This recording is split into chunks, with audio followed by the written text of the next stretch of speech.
ஆயுத பூஜையை முன்னிட்டு பூலாம்பட்டி படகுத்துறைக்கு திரண்ட சுற்றுலா பயணிகள்.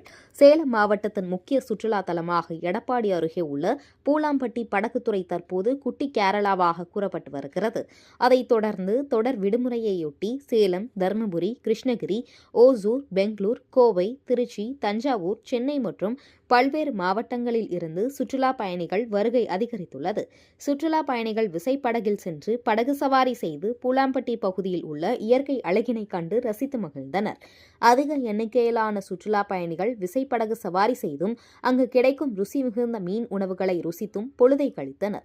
மேலும் விடுமுறை தினத்தையொட்டி இப்பகுதியில் உள்ள கைலாசநாதர் திருக்கோவில், காவிரி தாய் சன்னதி, காவிரி கரையோரத்தில் பிரம்மாண்ட நதிகேஸ்வரர் ஆலயம், காவிரி படித்துறை விநாயகர் கோவில் உள்ளிட்ட திருத்தலங்களிலும் வழக்கத்தை விட கூடுதலான எண்ணிக்கையில் பக்தர்கள் தரிசனம் செய்தனர்.